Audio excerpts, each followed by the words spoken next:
ठीक है, चलिए तो देखिएगा मौर्य काल के बारे में बात करेंगे आज, और यहाँ से स्टार्ट करेंगे हमारा मौर्य काल, मौर्य डायनेस्टी। ठीक है, एक बात समझिएगा कि भारत के संदर्भ पर एक इतिहास रचने जाने वाला ये काल इतना इंपॉर्टेंट है कि भारत को एक सूत्र में बांधने का जो सबसे बड़ा महत्वपूर्ण क्षेत्र दिखता है वो मौर्य काल में दिखता है। ठीक है, इसका मतलब यह है कि मौर्य काल का विकास या मौर्य काल का जो समय है, ठीक है, ये मगध के उत्कर्ष में सबसे महत्वपूर्ण समय है। यानी कि 322 के समय में, 322 बीसी के समय से स्टार्ट जब ये कहानी स्टार्ट होती है, तो उस समय से लेकर अभी तक की पूरी कहानियों में आपको भारत का सबसे ज़्यादा विस्तार का क्रम जो दिखेगा वो मौर्य काल में दिखेगा। यानी कि भारत को एक बड़े तौर पर विस्तरित किया गया इस समय में। ठीक है, इसके बाद जो है मौर्य काल का जो समय रहा है, इससे पहले 3 वंश रहे हैं, आप बिल्कुल पढ़ चुके हैं। हर्यक वंश रहा है, शिशुनाग वंश रहा है और नंद वंश रहा है। ठीक है, नंद वंश में जब अंतिम शासक घनानंद का समय आता है तो चाणक्य के अपमान के बाद, ठीक है, चाणक्य का जब अपमान हुआ, जिस भी रीजन से हुआ, लेकिन अपमान होने के कारण, हालांकि मैंने बताया था आपको कि कैसे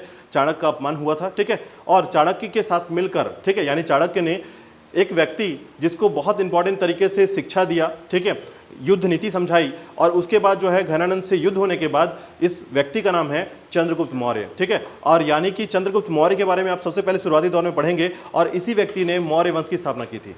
ठीक है, इस तरीके से मौर्य वंश स्थापित हुआ। ठीक है, अब जब मौर्य वंश स्थापित होता है तो उसके संदर्भ पर बहुत सारे फैक्ट बनते हैं, यानी कि भारत के इतिहास में बहुत इंपॉर्टेंट चीजें आ जाती हैं यहाँ पर। ठीक है, तो इसी को हम लोग एक एक करके देखेंगे। सबसे पहले समझिएगा कि मौर्य वंश की जानकारी कहाँ से मिलती है, यानी मौर्य वंश जो है बेसिकली इसका जानकारी कहाँ से है। ठीक है, तो एक एक करके इसको समझेंगे, प्रॉपर तरीके समझेंगे। और याद रखिएगा कि अगर इतिहास को आपको पलटना है या इतिहास को समझना है तो आपको यहाँ तक की जानकारी प्रॉपर तरीके से होनी चाहिए। इसके बाद देखिएगा मौर्य काल के बाद हम लोग दक्षिण भारत का समय पढ़ते हैं। ठीक है, मैंने बताया था आपको कि भारत के संदर्भ पर सबसे बड़ा जो विस्तार है, ठीक है, चलिए देखिएगा आगे थोड़ा सा यहाँ पर बात को समझिएगा।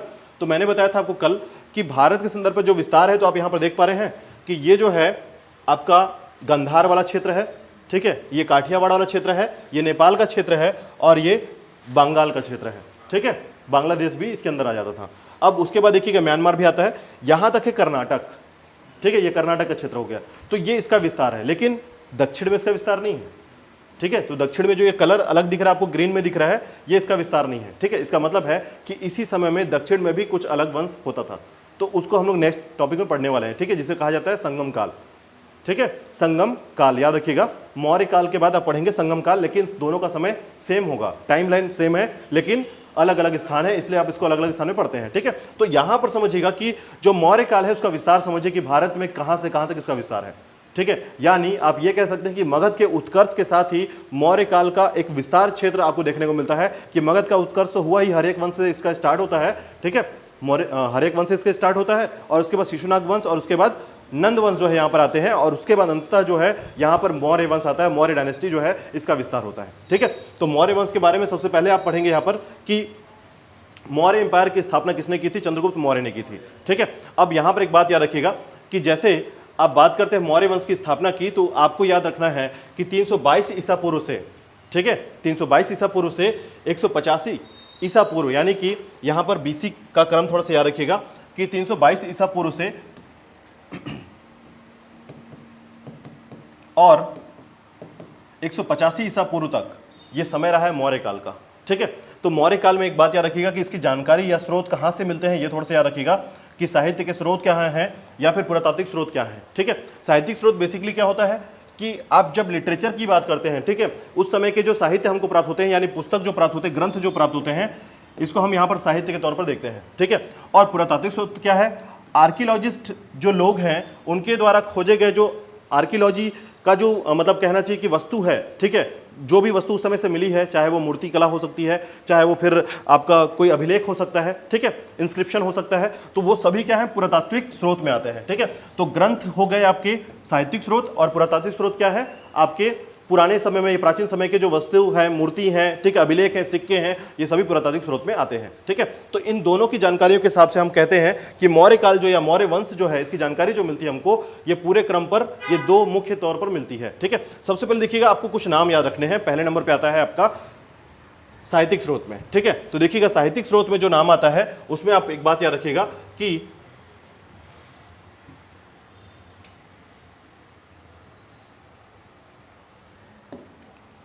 साहित्यिक स्रोत में पहला नंबर है आपका अर्थशास्त्र। ठीक है, अर्थशास्त्र याद रखिएगा, अर्थशास्त्र जो है इससे जानकारी मिलती है मौर्य कालीन जीवन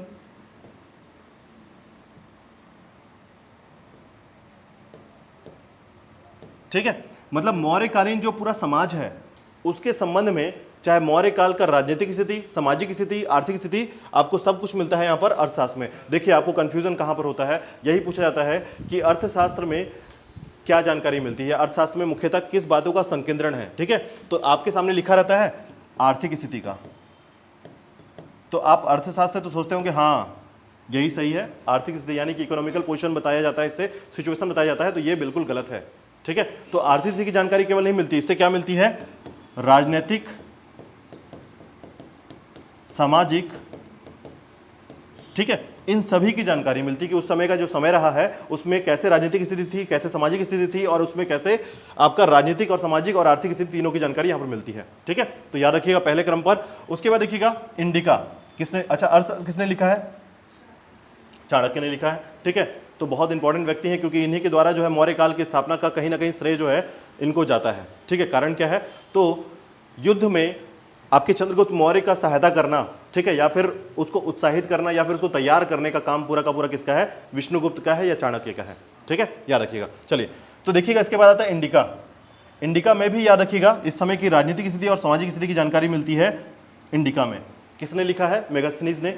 ठीक है, याद रखिएगा। उसके बाद है आपका पुराण, मुद्रा राक्षस और जैन और बौद्ध धर्म, ठीक है, ग्रंथ जो है उनके द्वारा। मतलब इस तरीके से याद रखिएगा कि साहित्यिक स्रोत में बहुत इंपॉर्टेंट जो ग्रंथ है उसकी जानकारी से हम ये कह सकते हैं कि मौर्य काल का जो इतिहास है इससे हमको इसकी जानकारी मिलती है। ठीक है, आगे पढ़ेंगे, ऐसा चिंता मत करिए कि इसमें क्या लिखा गया है, आगे अभी एक एक करके जब कोई ग्रंथ का नाम आएगा कि जैसे हम कोई साक्ष्य पढ़ेंगे तो ये साक्ष्य किस ग्रंथ से प्राप्त हुआ है इसकी जानकारी आपको मिलेगी आगे। ठीक है, इसके बाद देखिएगा अब देखिए कि पुरातात्विक स्रोत में क्या क्या आता है, तो उसमें आता है अशोक के अभिलेख, ठीक है, मास्की अभिलेख, गुज्जर अभिलेख, ऐसे आपको बहुत सारे अभिलेख मिलेंगे। ठीक है, उसके अलावा जो है भवन, स्तूप और गुफाएं। ठीक है, मैंने बताया था आपको कि बौद्ध ग्रंथ में या बौद्ध धर्म में एक बात कही गई थी कि 12 महीने में जब यहाँ पर पौरन मनाया जाता था, पौरन त्यौहार मनाया जाता था, तो ये मुख्य तौर पर किस समय मनाया जाता था, तो मानसून के समय, बरसात के समय। ठीक है, और ये बरसात जो है इस समय का ऐसा होता था क्योंकि धर्म प्रचार प्रसार नहीं कर सकते आप। ठीक है, तो इसके कारण क्या हुआ कि ये जो है गुफाओं में रहते थे, और जिस गुफाओं में रहने के लिए इनको बनाया गया था, तो अशोक ने भी इनके लिए गुफा बना दी थी कि चलो यहाँ पर बौद्ध ग्रंथ के या बौद्ध के लोग जो हैं वो रहेंगे, अनुयायी जो है यहाँ रहेंगे। ठीक है, तो 4-4 महीने इनको गुफाओं में रहने का टाइम जो होता था, और 8 महीने ये बाहर जाकर धर्म का प्रचार प्रसार करते थे। ठीक है, तो उसमें इनको गुफाओं की जानकारी मिलती है कि इस समय जो है कितनी गुफाएं किसके द्वारा बनाई गई हैं और उसमें क्या जानकारी मिलती है। ठीक है, और उसके बाद आता है आपका मृत भांड, मिट्टी के बर्तन और जूनागढ़ का अभिलेख। ठीक है, मुख्य तौर पर गुजरात का क्षेत्र, जूनागढ़ का अभिलेख से भी जानकारी मिलती है। तो ये सभी क्या है, पुरातात्विक स्रोत हैं आपके, याद रखिएगा। ठीक है, सभी क्या है, पुरातात्विक स्रोत है। चलिए आगे देखिएगा इसके बाद अब इस घटना को समझिएगा। ठीक है, जो कि मौर्य काल की स्थापना का सबसे बड़ा घटना है वो यही है। ठीक है, कि चाणक्य के साथ मिलकर चंद्रगुप्त मौर्य ने घनानंद को हराकर मौर्य वंश की स्थापना कर दी थी। यानी इस तरीके से घनानंद की मृत्यु के बाद जो है, घनानंद की जब मृत्यु हुई, ठीक है, उसके बाद जो है मौर्य वंश की स्थापना हुई और चंद्रगुप्त मौर्य ने ये स्थापित किया था। ठीक है, याद रखिएगा। चलिए आगे देखिएगा इसके बाद मौर्य वंश में जो सबसे बड़ी बातें हैं वो है इसकी उत्पत्ति का।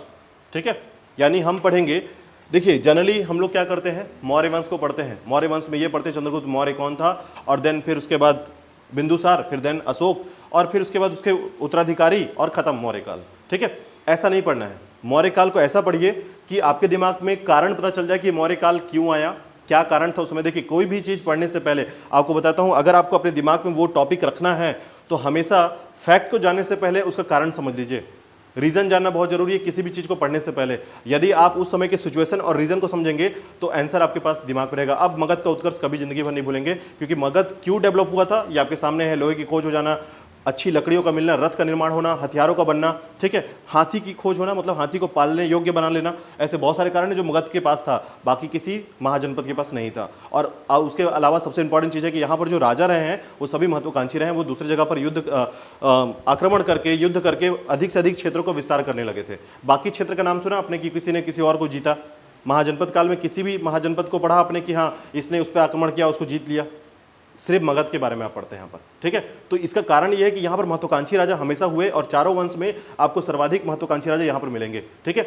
इतने महत्वाकांक्षी कि अपने ही पिता को मार देते थे, अपने भाई को मार देते थे, ऐसे आपको जानकारी मिलेगी यहाँ पर, ठीक है। इवन आपको जब अभी पढ़ने को मिलेगा कि बौद्ध ग्रंथ से आपको एक जानकारी मिलती है कि अशोक ने अपने 99 भाइयों को मार दिया था, ठीक है। और इतना क्रूर राजा था, इतना क्रूर था कि इसको कोई फर्क नहीं पड़ता था कि महिलाओं को मार रहा है कि बच्चों को मार रहा है कि किसको मार रहा है, ठीक है। ऐसी स्थिति थी इसकी। तो जब आप इसको पढ़ेंगे अभी आगे जाकर, आप अवंती के या तक्षशिला जो क्षेत्र है, ठीक है, तक्षशिला क्षेत्र में ये जो है किसी तरीके से वहाँ की जनता आक्रोशित हो जाती है, यानी कि राजा के विरुद्ध जो है ये लोग उतर जाते हैं तक्षशिला में, ठीक है, राजा के विरुद्ध। तो जो अशोक के पिता हैं बिंदुसार, वो भेजते हैं अपने बड़े भाई को, सुसीन को भेजते हैं वहाँ पर, और भेजने के बाद जो है वो जो है शांत नहीं करा पाता, वो आक्रोश को शांत नहीं करा पाता, ठीक है, विद्रोह हो जाता है, विद्रोह को शांत नहीं करा पाता। अब जो है अशोक को भेजते हैं, अशोक सबको मार देता है वहाँ पर, ठीक है। अपने आप लोग भाग जाते हैं वहाँ से, और उसके कारण जो आसपास के राजा थे वो भी भाग गए, ताकि उसका राज्य और विस्तार हो गया, ऐसा समझिए। तो अशोक ऐसा क्रूर राजा था उस समय का, ठीक है। समझ के देखिए कि कितना महत्वाकांक्षी चीजें यहाँ पर सुनने को मिलता है। तो ये चीज समझिएगा कि आप उस वंश को पढ़ रहे हैं जहां पर आपको चीजें बदली हुई नजर आएंगी, कारण समझिएगा, और कारण के साथ आप पूरी कहानी को समझ पाएंगे आराम से, ठीक है। तो चलिए देखते हैं, बहुत सारे क्वेश्चन बनते हैं, इससे याद रखिएगा, और क्वेश्चंस को जहां पर बना पाएंगे और जहां पर समझ पाएंगे उसको फोकस कर लीजिएगा कि हाँ यहाँ से क्वेश्चन हमेशा बनता है, ठीक है। चलिए उत्पत्ति को देखिएगा, मौर्यों की उत्पत्ति का कारण समझिएगा कि मौर्य की उत्पत्ति कैसे हुई थी, ठीक है। तो सबसे पहले देखिएगा, मौर्य की उत्पत्ति में सबसे पहला जो हमको साक्ष्य मिलता है वो है मुद्रा राक्षस, ठीक है। तो देखिएगा, मौर्यों को वृषल या कुलहीन शूद्र वंश बताया गया है किसमें? मुद्रा राक्षस में। याद रखिएगा, पूछा गया क्वेश्चन है कि मौर्यों को शूद्र किस ग्रंथ में बताया गया है या किस साहित्य में बताया गया है? तो मुद्रा राक्षस में उसको क्या कहा गया है? शूद्र कहा गया है, या फिर कुलहीन या वृषल कहा गया है, ठीक है। तो याद रखिएगा, ऐसे क्वेश्चंस बहुत इंपॉर्टेंट है, याद रखिएगा। ये सभी क्या है? इंपॉर्टेंट क्वेश्चन के तौर पर ही है, और यही कारण है इनको सबसे पहले फ्रंट पे रखा गया है, ठीक है। तो समझिएगा, दूसरा है विष्णु पुराण। इसके टीकाकार द्वारा यह नंद राजा की पत्नी मूरा, याद रखिएगा, नंद राजा की पत्नी मूरा से हुआ था, और मूरा से उत्पन्न होने के कारण ही चंद्रगुप्त मौर्य कहलाया, ठीक है।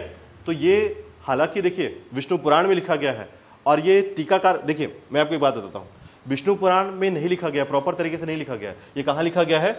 इसके टीकाकार में, मतलब विष्णु पुराण को पढ़कर उसके बिंदुओं को जब टीकाकार किया गया तो कोई और व्यक्ति ने इसको लिखा, टीकाकार के तौर पर लिखा, और उसमें यह बताया कि घरानंद की जो पत्नी है मूरा, उनके द्वारा जो है चंद्रगुप्त मौर्य उत्पन्न हुआ, और उसका नाम जो है इसलिए मौर्य वंश पर मूरा से मौर्य वंश बना है। ये बिल्कुल गलत होगा, आगे जाके पढ़ेंगे आप, ठीक है।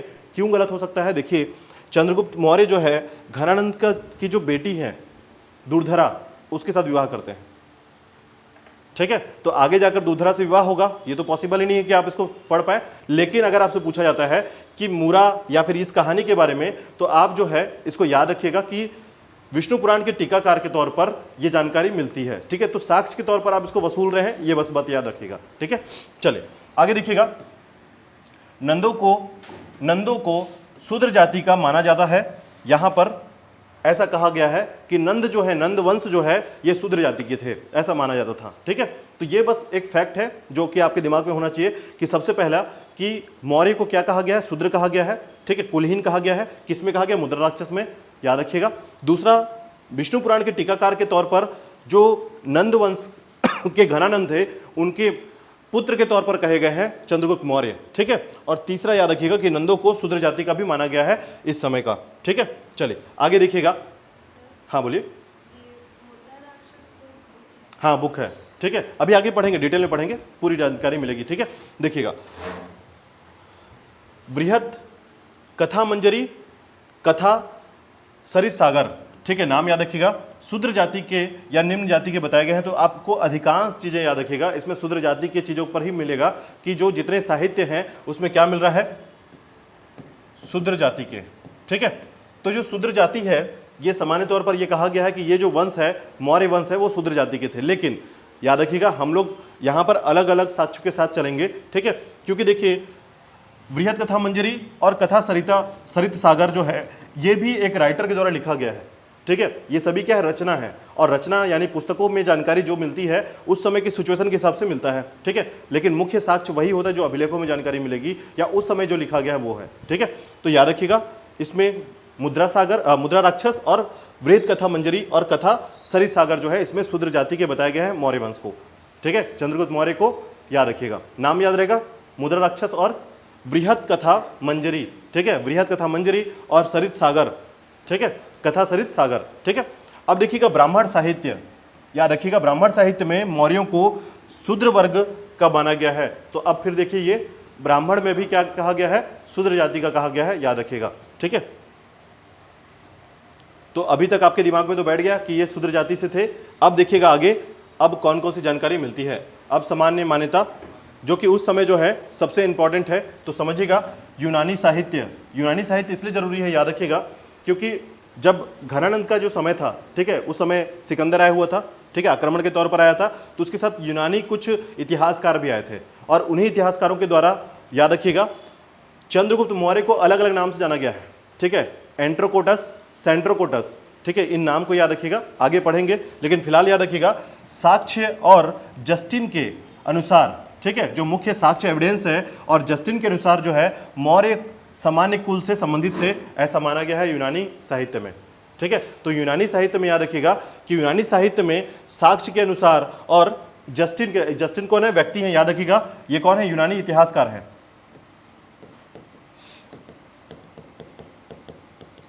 ठीक है, यूनानी इतिहासकार हैं जस्टिन, और इनके द्वारा याद रखिएगा कि जो मौर्य वंश है वो सामान्य कुल का था।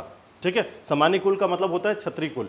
ठीक है, यानी कि इसको माना गया कि ये जो है वर्गों में, देखिए अगर आपसे पूछा जाएगा कि मौर्य काल में कितने वर्ण थे, ठीक है, कितने वर्ग थे, तो याद रखिएगा वो 4 वर्ग तो थे ही, जिसमें हम कहते हैं ब्राह्मण, क्षत्रिय, वैश्य, शूद्र। लेकिन जब आप आगे अशोक के समय को पढ़ेंगे तो आपको पता चलेगा कि 7 वर्गों में बटे हुए थे, ये 7 वर्ग थे इनके। ठीक है, लेकिन फिलहाल अभी याद रखिएगा कि अभी इनको सामान्य वर्ग से माना गया है। ठीक है, चलिए जस्टिन का नाम याद रखिएगा इस समय जो है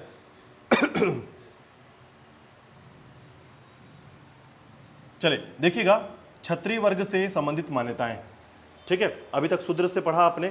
ठीक है, ब्राह्मण साहित्य से भी आपको शूद्र की जानकारी मिल पाती है, लेकिन यहां पर एक बात याद रखिएगा कि जो इतिहासकार होते हैं, ठीक है, वो बाद में किसी भी चीज को ढूंढ सकते हैं, यानी कि हमेशा ऐसा नहीं होता कि उस समय के इतिहासकार ही किसी चीज को लिखें, बाद में कोई साक्ष्य मिलता है तो इतिहासकार क्या करते हैं, उसको लिख लेते हैं। ठीक है, उसी प्रकार जस्टिन जो है ये भी बाद के साक्ष्य को देखकर ये बता पाते हैं कि जो मौर्य थे वो सामान्य कुल के थे, शूद्र वर्ग के नहीं थे। ठीक है, अब इसके बाद देखिएगा सबसे पहला जैन स्रोत, हेमचंद्रकृत परिशिष्ट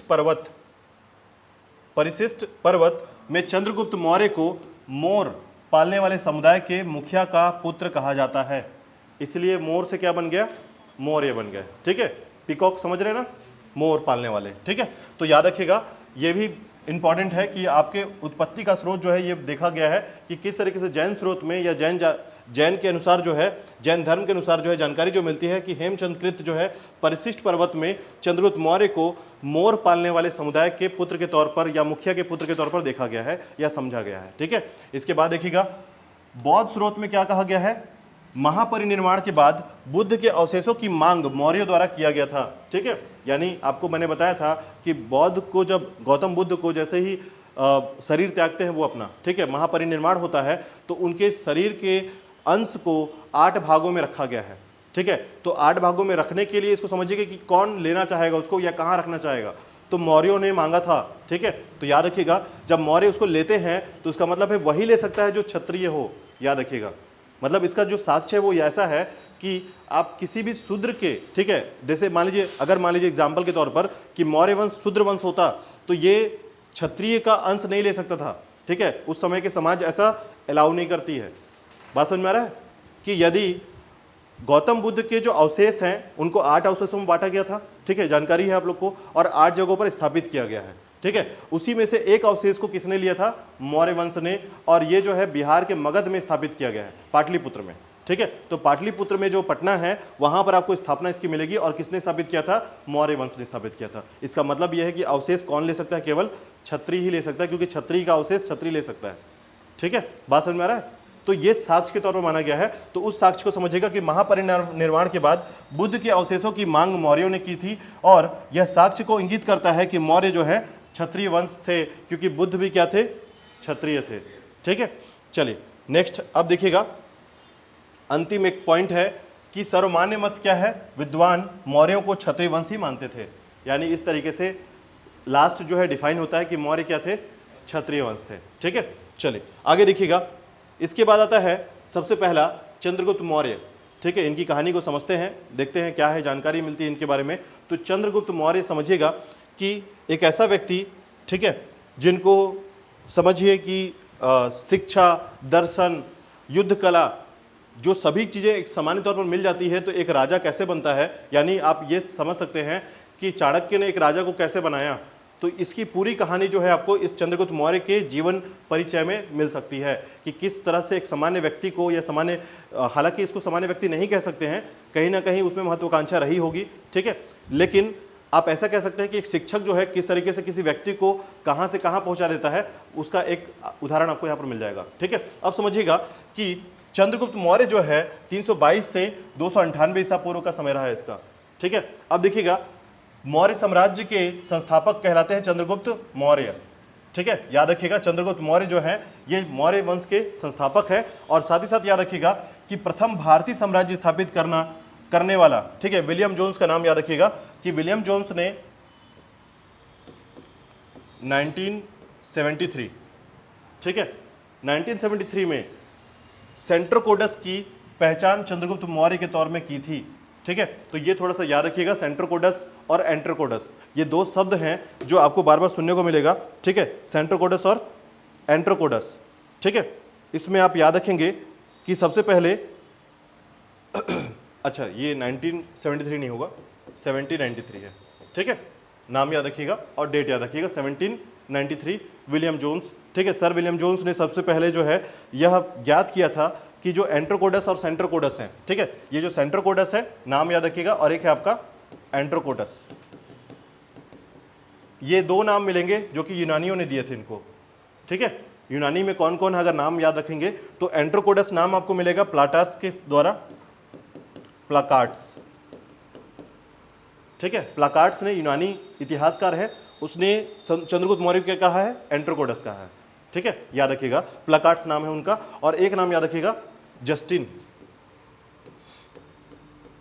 इन्होंने कहा है सेंट्रोकोडस। अभी हमने जस्टिन का नाम सुना था। ठीक है, और इसको डिफाइन किसने किया है, विलियम जोन्स ने किया है कि ये नाम एक्चुअली, देखिए अगर मान लीजिए इन केस आपका घर का नाम कुछ और हो, ठीक है, और स्कूल में कुछ और बोलते हो, ठीक है, और आपके घर के दोस्त जो कि स्कूल में नहीं पढ़ते हैं, कभी आपकी मम्मी उसको लेने के लिए आपको स्कूल भेज दे और आपका नाम वहाँ पर बोल दे वो, तो फिर सोचने में लग जाएगा कि यहाँ ये है कौन, ये व्यक्ति तो हमारे यहाँ पढ़ता ही नहीं है। ठीक है, फिर हो सकता है कि आपका कोई म्यूचुअल फ्रेंड हो जो उसको भी जानते हो, इसको भी जानते हो, तब पता चलता है कि अरे हाँ ये व्यक्ति है ये। तो ये उस तरीके से होता है। इसी तरीके से कि चंद्रगुप्त मौर्य को जानने के लिए कि वो एंट्रोकोडस शब्द से डिफाइन किया गया है या फिर सेंट्रोकोडस से किया गया है, ये किसने किया था, विलियम जोन्स ने किया था, सर विलियम जोन्स ने किया था। कब किया था, 1793 में किया था, याद रख लीजिएगा। ठीक है, तो ये दो नाम याद रखिएगा, सेंट्रोकोडस और एंट्रोकोडस, ये यूनानियों ने द्वारा दिया गया नाम है। किसको दिया है, चंद्रगुप्त मौर्य को दिया है। ठीक है, और ये पता चला किसके द्वारा, विलियम जोन्स के द्वारा पता चला है। ठीक है, तो नाम याद रखिएगा सेंट्रोकोडस और एंट्रोकोडस। ठीक है, क्योंकि ये नाम जो है उस समय का बहुत ज़्यादा प्रसिद्ध नाम था और चंद्रगुप्त मौर्य को ये नाम दिया गया है। ठीक है, चलिए आगे चलते हैं, देखिएगा। तो प्रधानमंत्री थे इसके कौन, विष्णुगुप्त, चाणक्य या कौटिल्य। ठीक है, तीन व्यक्ति नहीं है, एक ही व्यक्ति है, याद रखिएगा। ठीक है, और एक ही व्यक्ति का नाम ये तीनों है। ठीक है, जिसको आपको याद रखना है कि चाणक्य को और किस किस नाम से जाना जाता था, तो विष्णुगुप्त भी कहा गया है, चाणक्य भी कहा गया है और कौटिल्य भी कहा गया है। ठीक है, ये सबसे इंपॉर्टेंट व्यक्ति हैं इस समय के, याद रखिएगा। आज भी आप चाणक्य का नाम सुनते चले आएंगे, और इनका जो विशेषता है कि इनकी बुद्धि जो है ये ज़बरदस्त थी। ऐसा माना जाता है कि ये जो है हर प्रॉब्लम का सलूशन रखते थे, हर प्रॉब्लम का सलूशन। ठीक है, और दिग्दर्शी थे, भविष्य देखते थे, समझते थे कि भविष्य को कैसे बदला जा सकता है और किस तरीके से भविष्य में अगर आपको बेहतर करना है तो आज कैसा करना होगा। मतलब ये सभी तरीके से इसको दिग्दर्शी का कहा जा सकता है। ठीक है, याद रखिएगा। इनका राजकीय चिन्ह क्या था, मयूर। तो याद रखिएगा मौर्य वंश, मयूर, याद करना बहुत आसान होगा। ठीक है, तो याद रखिएगा। 4-5 बिंदु है, याद हो गया होगा। ठीक है, चलिए नेक्स्ट देखिएगा। अब देखिएगा इस समय जो भाषा था वो क्या था, पाली। ठीक है, याद रखिएगा पाली। ठीक है, तो संस्कृत के बाद दूसरी महत्वपूर्ण जो भाषा होती थी वो थी पाली। आपको बता दूं, याद करा दूं थोड़ा सा कि आप लोगों ने वैदिक और उत्तर वैदिक काल में सबसे इंपॉर्टेंट पढ़ा था कि भाषा के लिए बहुत लड़ाइयां होती थी कि उच्च वर्ग जो है उच्च भाषा बोलेगा, उसके बाद निम्न वर्ग जो है निम्न भाषा बोलेगा। ठीक है, तो यहां पर समझिएगा कि ब्राह्मण जो है संस्कृत और क्षत्रिय जो है वो पाली बोलते थे। ठीक है, अब उसके कारण जो है यहाँ पर भाषा जो है मुख्य तौर पर मौर्य वंश में जो भाषा विस्तृत हुआ वो पाली भाषा जो है विस्तृत हुआ था। ठीक है, अब शिक्षा का केंद्र याद रखिएगा, वो है आपका तक्षशिला। कहाँ पर है? पाकिस्तान वाले क्षेत्र में। ठीक है, यानी गंधार वाला जो क्षेत्र है वहां पर है आपका तक्षशिला, याद रखिएगा। अब इसके उपनाम देखिए क्या क्या नाम है, सेंट्रोकोडस, एंट्रोकोडस और सेंट्रोकोटस, ऐसे नाम आपको मिलेंगे जो कि अभी मैंने बता दिया आपको। ठीक है, उपनाम के तौर पर। अब देखिएगा चंद्रगुप्त मौर्य के बारे में जो जानकारी मिलती है वो किसकी मिलती है? जूनागढ़ अभिलेख से मिलती है। ठीक है, जूनागढ़ अभिलेख से इसकी जानकारी मिलती है, याद रखिएगा जूनागढ़ का अभिलेख। ठीक है, गुजरात का क्षेत्र है। आगे पढ़ेंगे जूनागढ़ अभिलेख, आपके दिमाग में बैठ जाएगा, चिंता मत करिए। बार बार आप जूनागढ़ अभिलेख पढ़ते रहेंगे। ठीक है, कुछ अभिलेख आपके दिमाग में बार बार आएगा।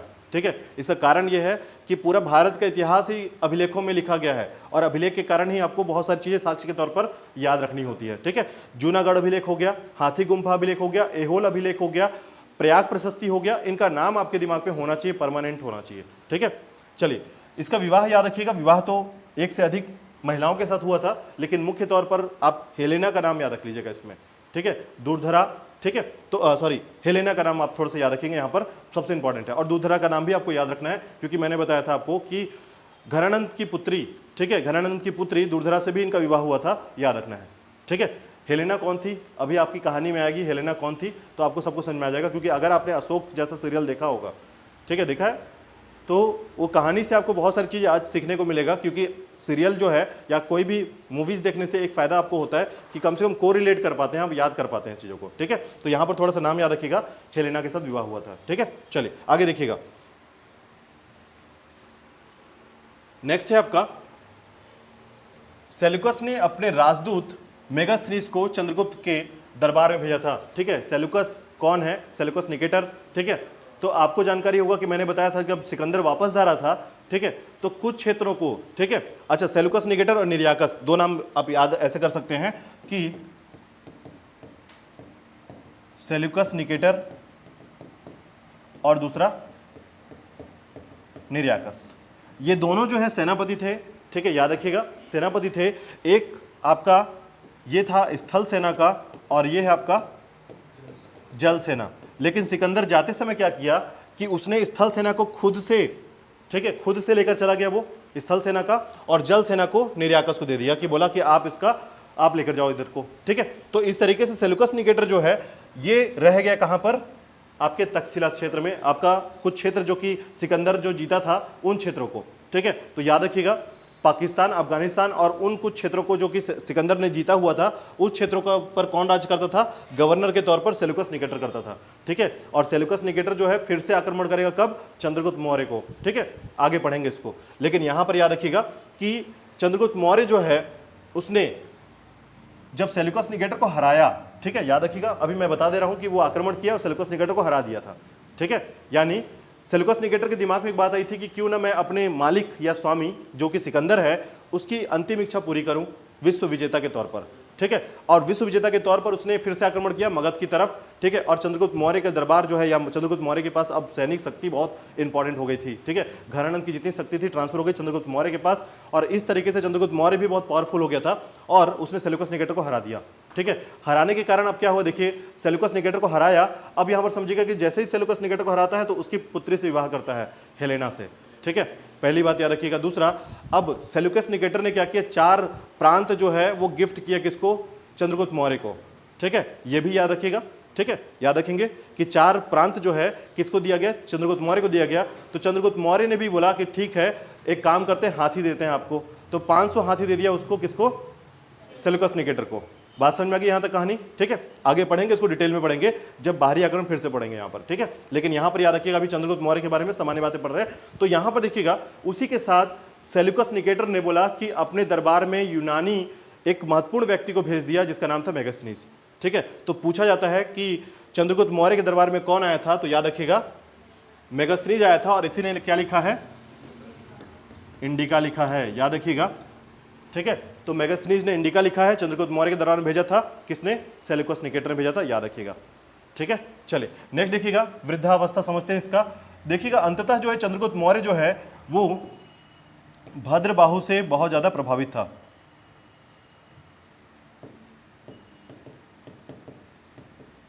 ठीक है, भद्रबाहु तो जानते ही हैं। ठीक है, दो व्यक्ति भद्रबाहु और स्थूलभद्र। ठीक है, तो यहां पर याद रखिएगा कि भद्रबाहु जो है और स्थूलभद्र जो है, ठीक है, दिगंबर और श्वेतांबर। तो यहां पर याद रखिएगा भद्रबाहु किसका था? दिगंबर का, याद रखिएगा, जो कि बहुत कड़े फैसले लेता था और बहुत कड़े तौर पर जैन धर्म को मानने के लिए मजबूर रखता था कि चीज़ों के साथ अगर हम जो महावीर जैन के जो उपदेश हैं, जो नियम कानून हैं, उसी के हिसाब से चलना चाहिए, उसमें परिवर्तन नहीं करना चाहिए। यह मान्यता था किसका? भद्रबाहु का। ठीक है, तो भद्रबाहु से बहुत प्रभावित था और इसने ज्वाइन कर लिया किसने? चंद्रगुप्त मौर्य ने आपका जैन धर्म भद्रबाहु के साथ हो लिया। ठीक है, और अंततः समझिएगा कि चंद्रगुप्त मौर्य जैन मुनि भद्रबाहु से जैन शिक्षा प्राप्त की थी, याद रखिएगा। ठीक है, तो पूछा जाता है कि चंद्रगुप्त मौर्य जो है अपनी जैन शिक्षा किससे ग्रहण की थी? तो भद्रबाहु से की थी, याद रखिएगा। ठीक है, उसके बाद देखिएगा कि अब मैंने बताया था आपको कि यहाँ पर जो है 12 साल का अकाल पड़ा था, तो ये चंद्रगुप्त मौर्य के सामने पड़ा था। ठीक है, भद्रबाहु चला गए थे कहाँ पर? श्रवण गोलबेला पे, याद रखिएगा, श्रवण बेलगोला पे। ठीक है, तो श्रवण बेलगोला जो है ये आपका ये कर्नाटक में है। ठीक है, कर्नाटक में है। तो ये इसी के साथ कहाँ चले गए? वृद्धावस्था में आपके श्रवण बेलगोला चले गए और अंततः जो है 297 बीसी में उपवास के द्वारा शरीर त्याग दिया और इसी को कहते हैं हम लोग संलेखना विधि, याद रखिएगा। तो पूछा जाता है, मैंने आपको पहले ही बताया था कि संलेखना विधि के द्वारा किस सम्राट ने या किस राजा ने अपने प्राण त्याग दिए थे, और वो है चंद्रगुप्त मौर्य। और कहाँ? श्रवण बेलगोला में, याद रखिएगा। ठीक है, तो इस तरीके से आपको चंद्रगुप्त मौर्य के बारे में 4-5 कहानियां, छोटी छोटी बातों को याद रखना है। ठीक है, याद रहेगा चंद्रगुप्त मौर्य। ठीक है, चलिए नेक्स्ट देखिएगा। इसके बाद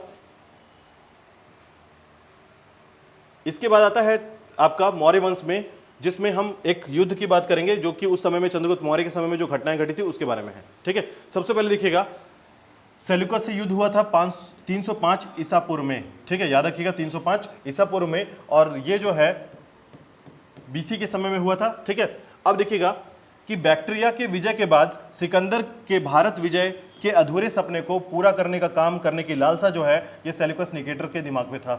ठीक है, जैसे इसने बैक्ट्रिया का विजय प्राप्त किया, ठीक है, बैक्ट्रिया क्षेत्र का विजय प्राप्त किया, बैक्ट्रिया को हराया, याद रखिएगा, उसके बाद जो है ये भारत की तरफ आना चालू किया था। ठीक है, यानी कि सेल्यूकस निकेटर ने बैक्ट्रिया को हराया था और ये समझ लिया था कि मैं अब थोड़ा मजबूत हो चुका हूं और अपने मालिक के हिसाब से, यानी सिकंदर की जो लालसा थी उसको पूरा करने का काम मैं कर सकता हूं। ठीक है, और अंततः जो है ये क्या किया? काबुल मार्ग में सिंधु नदी की ओर बढ़ा और सिंधु नदी को पार करते ही चंद्रगुप्त मौर्य की सेना से सामना करना पड़ा इसका। ठीक है, यानी सिंधु नदी को जैसे ही पार करता है काबुल के क्षेत्र से, उसी के बाद जो है चंद्रगुप्त मौर्य के सेना के साथ इसका युद्ध होता है। ठीक है, और अंततः क्या होता है? हार जाता है। ठीक है, तो देखिएगा इसके बाद जो है हारने के बाद जो है इनके मध्य जो है एक संधि होती है चंद्रगुप्त मौर्य तथा सेल्यूकस की संधि, याद रखिएगा, जिसमें चंद्रगुप्त मौर्य ने 500 हाथी दिया। ठीक है, किसको? सेल्यूकस निकेटर को। ठीक है, नाम याद रखिएगा, बहुत बार ऐसा होगा कि आगे चलकर नाम ही भूल जा रहे हैं। ठीक है, तो सेल्यूकस निकेटर, निर्याकस, ठीक है, सभी नाम को आपको याद रखना है यहाँ पर। ठीक है, सेल्यूकस निकेटर ने अपनी पुत्री हेलेना का विवाह चंद्रगुप्त मौर्य से करा दिया और याद रखिएगा 4 राज्य जो है ये चंद्रगुप्त मौर्य को दे दिए थे। ठीक है, ये 4 राज्य कौन कौन से है? आपका हेरात, याद रखिएगा, दूसरा है कंधार का क्षेत्र, ठीक है, जिसे कहा जाता था अराकोसिया। अच्छा, ये नाम आप कंफ्यूज मत होइएगा, ये नाम यूनानियों के द्वारा दिया गया नाम है और ये नाम बाद में हमने लख रखा है इधर। ठीक है, तो हेरात किसे कहा जाता था? एरिया को हेरात कहा जाता था। अराकोसिया, कंधार का क्षेत्र अराकोसिया। ठीक है, और जेट्रोसिया, मरकान तट, और काबुल को क्या बोला जाता था? पेरिपेनिसदाई।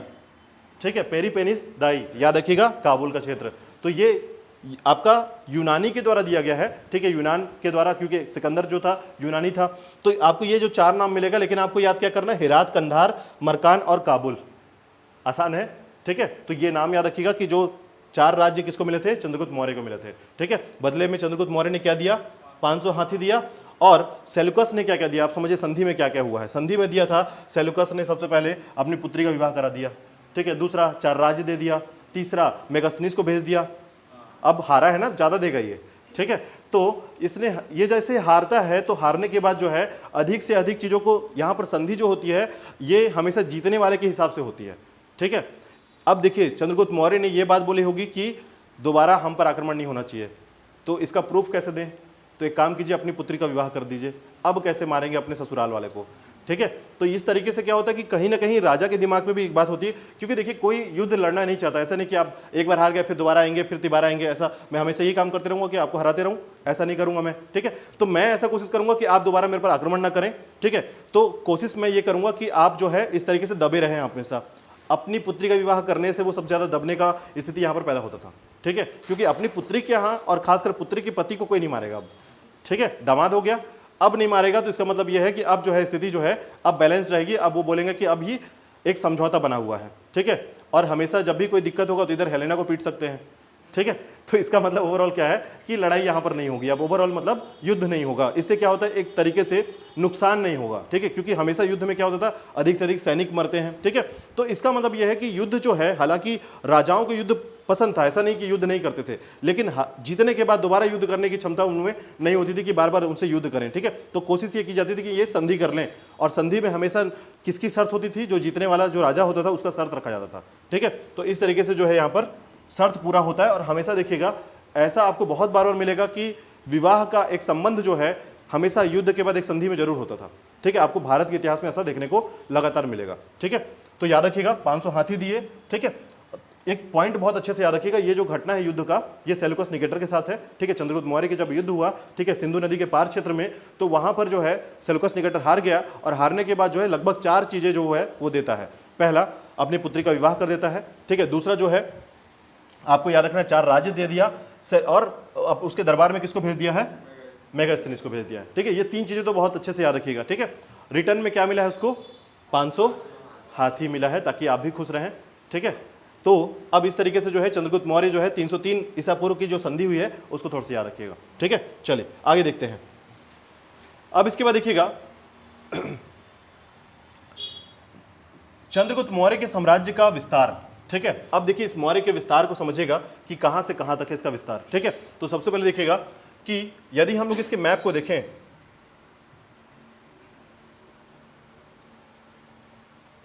चलिए इसी मैप पे समझते हैं, ये थोड़ा मैप को यहां पर समझिएगा। तो सबसे पहले देखिएगा ये जो है ये हिंदू कुश पर्वत है। ठीक है, सबसे उत्तर में है ये वाला हिंदू कुश पर्वत, याद रखिएगा। ठीक है, और यहां पर जो है इस जो क्षेत्र कहते हैं हम लोग, ये कर्नाटक का क्षेत्र है, जिसे कहते हैं हम लोग दक्षिण में उत्तरी कर्नाटक। ये आपका उत्तरी कर्नाटक है। ठीक है, ये इसका विस्तार है। और पूर्व में देखिएगा ये जो क्षेत्र है आपका मगध का क्षेत्र है। ठीक है, याद रखिएगा ये अभी बंगाल तक नहीं पहुंचा है, ये कहां तक है, मगध तक है, बिहार का क्षेत्र तक है। ठीक है, पूर्व में मगध, और पश्चिम में जो है आपका सौराष्ट्र, याद रखिएगा ये वाला हिस्सा सौराष्ट्र का है, ये हिस्सा। ठीक है, तो इस तरीके से इसका विस्तार था, याद रखिएगा इस तरीके का इसका विस्तार था। ठीक है, तो ये जो है चंद्रगुप्त मौर्य के समय का अभी साम्राज्य विस्तार है। जैसे अशोक का समय आएगा तो ये फैल के थोड़ा और आगे आगे बढ़ जाएगा। ठीक है, तो याद रखिएगा कि ये जो है हिंदू कुश पर्वत उत्तर में, सबसे उत्तर क्षेत्र हिंदू कुश पर्वत ही है, याद रखिएगा। ठीक है, उसके बाद दक्षिण में उत्तरी कर्नाटक। ठीक है, उत्तरी कर्नाटक, दक्षिणी कर्नाटक नहीं। ठीक है, और उसके बाद पूर्व में मगध का क्षेत्र, और पश्चिम में आपका सौराष्ट्र तक का क्षेत्र। ठीक है, सौराष्ट्र कहाँ पर है, तो गुजरात का क्षेत्र है। ठीक है, चलिए नेक्स्ट देखिएगा इसके आगे चंद्रगुप्त मौर्य के बारे में और एक लास्ट पॉइंट देखिएगा। भद्रबाहु ने अपना शिष्य बनाया तथा अंतिम दिनों में संलेखना विधि के द्वारा श्रवणबेलगोला में उनकी मृत्यु हो जाती है। ठीक है, और यहीं पर याद रखिएगा कि जस्टिन ने सिकंदर व चंद्रगुप्त के मुलाकात का वर्णन भी किया है। ठीक है, ऐसा कहा गया है कि जो चंद्रगुप्त मौर्य हैं वो जो है सिकंदर से मिले थे, लेकिन इसकी जानकारी हमारे सामान्य पढ़ाई के पैटर्न में नहीं मिलती है। बस ये कहा जाता है जस्टिन ने ये कहा है कि ये दोनों मिले थे, मुलाकात हुई थी, लेकिन युद्ध नहीं हुआ था इनके बीच में। ठीक है, क्योंकि कभी भी याद रखिएगा, मैंने आपको पढ़ाया भी है कि सिकंदर जो है जब भी कहीं पर आक्रमण करने वाला होता था वो क्या करता था, वो उससे मिलने के लिए बुलाता था उसको पहले। ठीक है, इसी प्रकार जैसे आंभी को बुलाया, ठीक है, पोरस को बुलाया था, पोरस भी मिलने गया था। ठीक है, तो वैसे हो सकता है कि जस्टिन ने कहा है ये बात कि चंद्रगुप्त मौर्य भी हो सकता है मिलने गया हो, या फिर सिकंदर मिलने गया हो। ठीक है, तो मुलाकात की बात कही जाती है, युद्ध की बात नहीं होती यहाँ पर। ठीक है, तो यहाँ पर याद रखिएगा थोड़ा सा कि जस्टिन ने कहा है कि चंद्रगुप्त मौर्य और सिकंदर जो है इनके बीच में मुलाकात हुई थी। ठीक है, चलिए नेक्स्ट देखिएगा। हाँ बोलिए। नहीं, जस्टिन ने कहा है ना, हमने थोड़ी कहा है। देखिए इतिहासकार क्या है, वो कुछ भी कह सकते हैं। इतिहासकार का काम है कहना और हमारा काम है पढ़ना। ठीक है, अब समझिएगा कि सिकंदर और चंद्रगुप्त मौर्य, हो सकता है चंद्रगुप्त मौर्य उस समय छोटा रहा हो, जिंदा तो था, सिकंदर भी जिंदा था उस समय। देखिए इनके मध्य जो है घनानंद का जो समय रहा है, घनानंद के समय चंद्रगुप्त मौर्य था, ठीक है। तो ऐसा नहीं कहा गया कि वो दोनों बराबर हिस्से में मिले हैं, मतलब चंद्र, हो सकता है सिकंदर बड़ा हो और चंद्रगुप्त अभी 10-15 साल या 12 साल का रहा हो। तो वो, क्योंकि आपको मैंने एक बात भी बताई थी, याद रखिएगा, कि चंद्रगुप्त मौर्य जो है कहीं ना कहीं सिकंदर के युद्ध नीति से बहुत प्रभावित था और उसको सीखा था, तब जाकर घनानंद को हराया था, ठीक है, कहीं ना कहीं ये बात, तो इसका मतलब है कहीं ना कहीं मुलाकात हुई होगी, ठीक है। तो ये बात याद रखिएगा थोड़ा सा कि यहां पर जस्टिन ने ये बताया है कि इनके मध्य जो है मुलाकात हुई थी, ठीक है। तो ऐसे में दोनों की मृत्यु, ऐसा मतलब आप एज्यूम क्या कर लेते हैं, दोनों बराबर कैसे हो सकते हैं, जब वो पहले मृत्यु हो गई, सिकंदर की मृत्यु पहले हो गई है, तो इसका मतलब ये नहीं है।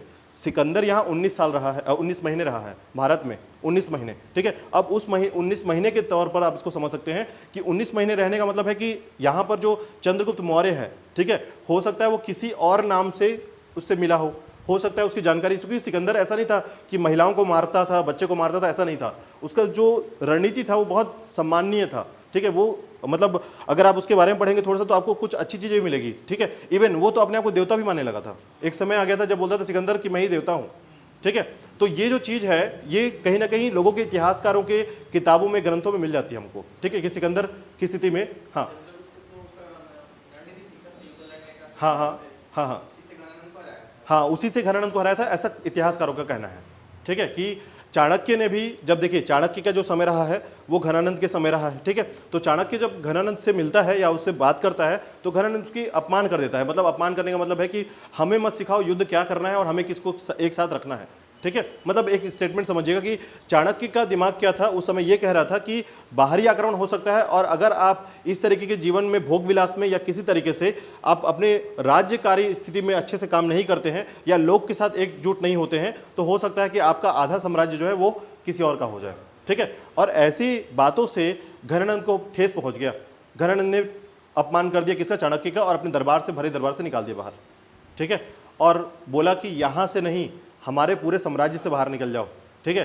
तो बोला कि मैं वापस आऊंगा, ठीक है। और उसके बाद जो है चंद्रगुप्त मौर्य से इसकी मुलाकात होती है और एक बच्चे से लेकर, मतलब अगर आप सामान्य रूप से देखें तो हो सकता है कि चंद्रगुप्त मौर्य की जो उम्र हो बहुत कम हो, ठीक है, और उससे मिलकर उसको समझाना या फिर उसको सिखाना पूरा एक समय होता है, तो लगभग 10 साल लग जाते हैं इसमें पूरी तरीके से, या 5 साल लग जाते हैं, ठीक है। आप समझिए कि सिकंदर के आने के क्रम को, यानी उसके जीतने के क्रम को, और इधर घनानंद से बात करने के क्रम को अगर 3 साल के भी रेशियो में आप चेक करेंगे तो 3 साल में आपको इनका युद्ध दिख जाएगा, ठीक है। और उसके बाद जो है घनानंद को हराना, मतलब घनानंद को, अब देखिए सिकंदर हारा और चला गया, लेकिन 19 महीने रहा, 19 महीने में वो मुलाकात हुई हो, ये जानकारी मिलती है हमको, ठीक है। तो ये मुलाकात केवल जानकारी के तौर पर मिलती है, ऐसा नहीं कि दोनों राजा के तौर पर मिले हैं, ऐसा नहीं कहा गया है कि चंद्रगुप्त मौर्य भी राजा है और उधर वो भी राजा है, ऐसे मिलने की, मुलाकात के बारे में जानकारी नहीं है। जानकारी केवल कितनी दी गई है कि मुलाकात हुई थी इनकी, अब वो किसी भी स्थिति में हुई हो, ठीक है। चलिए आगे देखिएगा, देखिएगा इसके बाद नाम आता है बिंदुसार का, याद रखिएगा, जो कि चंद्रगुप्त मौर्य का पुत्र है, ठीक है, याद रखिएगा, चंद्रगुप्त मौर्य का पुत्र, ठीक है। और चंद्रगुप्त मौर्य, जो कि मैंने बताया था कि दुर्धरा से उसका विवाह हुआ था, दुर्धरा कौन थी, घनानंद की पुत्री, याद रखिएगा, दुर्धरा, ठीक है। तो उनकी माता कौन थी, दुर्धरा थी, याद रहेगा, ठीक है। अब इसके बाद देखिएगा, इसको कहा जाता है अमित्रघात, बहुत बार पूछा गया क्वेश्चन है, अमित्रघात किसे कहा गया है, या अमित्रघात के नाम पर किस राजा का संबोधन किया जाता है, ठीक है। तो याद रखिएगा, बिंदुसार को अमित्रघात कहा जाता है। अमित्र मतलब क्या होता है, अमित्र मतलब क्या होता है, मित्र क्या हुआ, दोस्त, अमित्र क्या हुआ, दुश्मन, हाँ। तो ये कभी भी दुश्मन को नहीं छोड़ता था, इसका मतलब ये था, ठीक है। मतलब ये कि अगर ये खाना खा रहा है और पता चला इसको कि दुश्मन वहां से गुजर रहा है तो खाना छोड़कर दुश्मन को मार देगा, ठीक है। मतलब इसके कारण इसको अमित्रघात कहा गया है, मतलब इतिहास में इसका नाम रखा गया अमित्रघात। ये इसके कहीं भी दुश्मन होते नहीं थे, ठीक है, या तो दोस्त होते थे या तो कोई और होगा, लेकिन दुश्मन नहीं होगा, ठीक है। तो यहां पर याद रखिएगा कि बिंदुसार जो है ये क्या था, शत्रु विनाशक था, अमित्रघात कहा गया है। बहुत बार पूछा गया क्वेश्चन है, याद रखिएगा कि किसे अमित्रघात कहा जाता है, किस राजा को संबोधित किया जाता है अमित्रघात के तौर पर, तो बिंदुसार का नाम याद रखिएगा, ठीक है। सिंह सेन, जैन साहित्य में कहा गया इसको, याद रखिएगा, सिंह सेन, ठीक है, सिंह सेन, ठीक है। तो जैन धर्म में इसको सिंह सेन कहा गया है। और एक बात याद रखिएगा, ये किस संप्रदाय का था, ये आजीवक संप्रदाय को मानने वाला था, ठीक है। आजीवक संप्रदाय के संस्थापक कौन थे,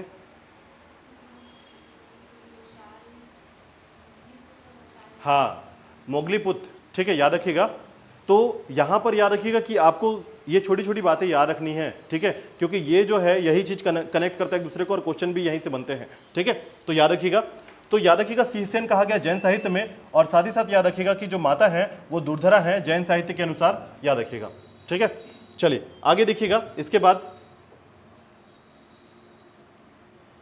देखिएगा कि इसके समय में विद्रोह हुआ था, मैंने बताया आपको थोड़ी देर पहले ही बताया था, विद्रोह हुआ था, ठीक है। विद्रोह था तक्षशिला का विद्रोह, ठीक है। यहीं पर आपको एक बात याद रखनी, दो क्वेश्चन यहां पूछा जाता है कि बिंदुसार के समय विद्रोह कहां हुआ था, ठीक है। ये विद्रोह क्या होता है समझिएगा। तो देखिए ये है आपका तक्षशिला वाला क्षेत्र, यानी कि पाकिस्तान वाला क्षेत्र, ठीक है। ये है आपका पाकिस्तान का क्षेत्र और इसे कहा जाता था तक्षशिला। तो ये करते कैसे थे, बीच में मगध में ये रहते थे, ये हो गए सम्राट, और बाकी जितने राज्य हैं, छोटे छोटे राज्य हैं, वहां पर होते थे गवर्नर, यानी राज्यपाल, ठीक है।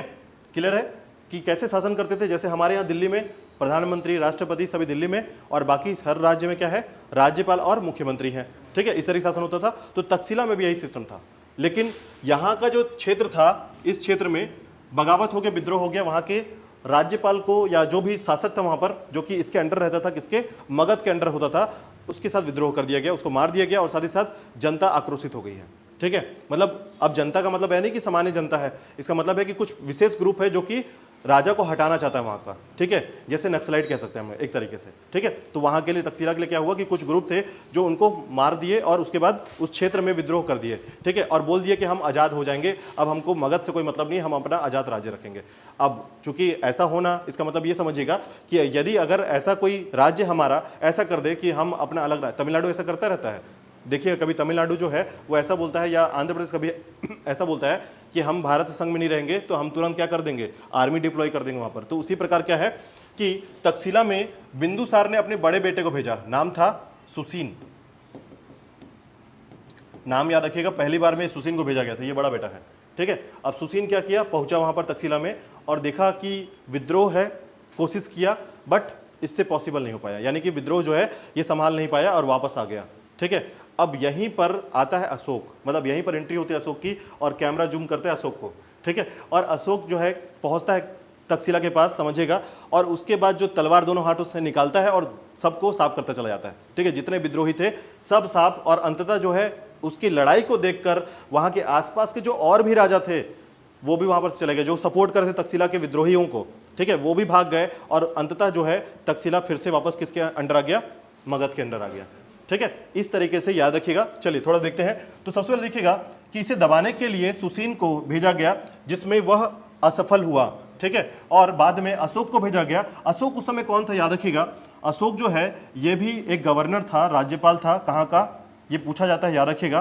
कि तक्षशिला के विद्रोह को के समय अशोक किस पद पर था। तो याद रखिएगा राज्यपाल था, कहाँ का, अवंती का, यानी उज्जैन का, ठीक है, याद रखिएगा उज्जैन का राज्यपाल था आपका कौन, अशोक। तो ये बात याद रखिएगा, ये पूछा जाता क्वेश्चन है आपके कि तक्षशिला के विद्रोह के समय अशोक जो है कहां का राज्यपाल था, ठीक है। तो याद रखिएगा अवंती या उज्जैन का राज्यपाल था, ठीक है। चलिए देखते हैं।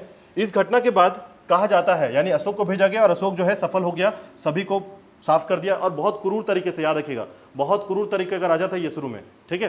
तो इसी तरीके से जैसे ही उसने सब साफ किया, लोगों को मार दिया वहां पर, तो ये कहा जाता है इस घटना के बाद कि अशोक में एक चीज नजर आई कि प्रशासनिक योग्यता थी इसके अंदर, ठीक है। इस तरीके से अशोक की जो योग्यता है यहीं पर देख ली गई कि अब ये राजा बनने लायक हो गया है, हाँ, ताकि जो है अब सुसीन, देखिए सुसीन गया, सुसीन हार कर आया, पहले ऐसा नहीं है कि अशोक को पहले ही भेज दिया गया, सुसीन को पहले भेजा गया, जब वो असफल हुआ तब अशोक को भेजा गया, ठीक है। तो ये बात को थोड़ा सा याद रखिएगा कि तक्षशिला के विद्रोह को दबाने के लिए सुसीन को भेजा गया पहले, और सुसीन असफल हुआ तब जाकर अशोक को भेजा गया, और अशोक जो है फाइनली सफल हो गया। और इसी बात को देखते हुए ये बात समझ में है कि ये जो है प्रशासनिक स्थिति में योग्यता रखता है, ठीक है। चलिए आगे देखिएगा। इसके बाद विदेशी संबंध देखते हैं कि बिंदुसार के समय विदेशी संबंध क्या था। तो याद रखिएगा इसके समय जो है सीरिया से, देखिए बहुत सारे ऐसे लोग हैं जो बड़ा साम्राज्य के साथ दोस्ती करना चाहेंगे, ठीक है। अब मौर्य साम्राज्य जो है बहुत इंपॉर्टेंट हो गया था, सेल्यूकस निकेटर भी हार के बैठा हुआ है, तो बाकी जो विदेश के लोग हैं वो चाहते थे कि हमसे संबंध रखें, यानी कि भारत से संबंध रखें, ठीक है। और इस समय राजा था बिंदुसार, ठीक है। तो इस समय जो है सीरिया का राजा, याद रखिएगा, देखिएगा सीरिया के शासक एडियोकस, ठीक है, कहीं कहीं पर एंटीओकस लिखा मिलेगा आपको, एंटीयोकस। तो सीरिया का जो शासक था एंटीओकस, इसके साथ मैत्रीपूर्ण संबंध रखना चाहता था, ठीक है।